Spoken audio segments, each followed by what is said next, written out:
안면 홍조란 용어 그대로 얼굴에 홍조가 생긴다, 붉어진다는 말입니다. 안면 홍조를 발생시키는 원인이나 이유는 여러 가지가 있는데요. 이제 그중 대표적인 원인 질환에는 주사가 있습니다. 주사는 예전에 어른들이 이제 주사비라고 많이 불렸던 그 질환입니다. 술 주자를 써서 술 많이 먹고 딸기코 되는 증상을 보고 우리가 주사비라고 흔히 불렀던 것처럼 이제 코가 붉어지고 피부가 붉어지는 것이 주사의 대표적인 특징입니다.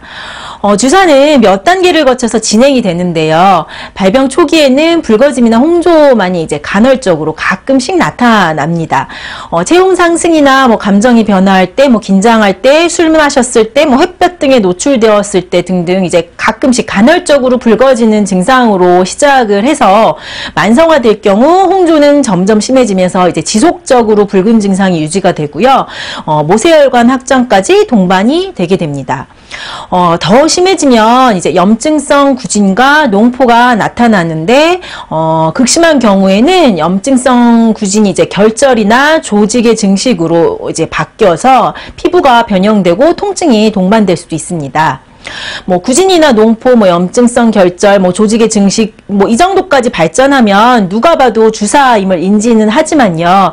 되게 발병 초기에는 얼굴이 붉어지고 가끔씩 간지럽거나 따끔거린다 하는 정도일 때는 보습이 안 돼서 그런가, 아니면 피부가 거칠어져서 생긴 건가 하는 이제 단순한 증상으로 인지를 할 수 있기 때문에 얼굴이 만약 이유 없이 붉어지는 증상이 반복되신다면 주사임을 한번 의심을 해봐야 합니다. 주사 중에는 스테로이드 주사라는 질환이 있습니다. 아토피 피부염, 지루성 피부염, 여드름, 기타 등등의 피부 질환에 스테로이드 연고를 무분별하게 사용했을 경우 이후에 생긴 주사를 스테로이드 주사라고 합니다. 얼굴의 피부 중에서 이제 얼굴은 인체 다른 곳에 비해 피부 단위 면적당 혈관의 분포가 이제 풍부하죠.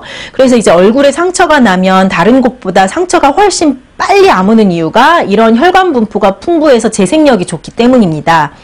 하지만 혈관 분포가 풍부하기 때문에 스테로이드 연고를 얼굴에 발랐을 때는 약물 흡수율이 높아서 이제 모세혈관 확장이나 스테로이드 반등 현상, 리바운드 현상과 같은 것들이 발생할 수 있는 확률이 높아집니다.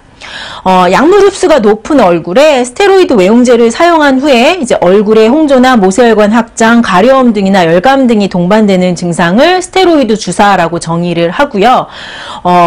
우리가 보통 무심코 약국에서 구입할 수 있는 피부염에 사용되는 연고들, 일반 의약품으로 사용되는 연고들에도 이제 대부분은 스테로이드를 소량으로 함유하고 있기 때문에 특히나 이제 얼굴에 외용제를 사용하신다면 반드시 신중하게 성분을 살펴보셔야 합니다.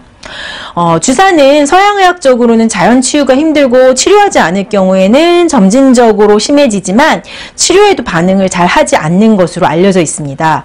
항생제, 스테로이드 혹은 이제 가려움이 동반될 때는 항히스타민제 혹은 메트로디나졸 크림 같은 것 등으로 치료를 하지만 치료 효과가 미비하다고 알려져 있고요. 특히나 스테로이드 주사 같은 경우는 스테로이드 연고를 사용을 당연히 못하겠죠. 그렇기 때문에 더욱더 뚜렷한 치료 방법이 없고 이럴 때 반드시 한의학적인 치료법이 필요한 질환입니다. 주사, 체질 진단을 통해 말초혈관이 확정되고 염증이 생기는 원인을 체크하면 치료 가능합니다. 그리고 초기에 적절한 치료를 하셨을 때는 치료율은 당연히 높아지죠. 얼굴이 붉어지거나 가렵거나 따끔거림이 이유 없이 반복된다면 함부로 이제 얼굴에 연고를 바르시지 말고요. 주사가 아닌지 꼭 확인해 봐야 합니다.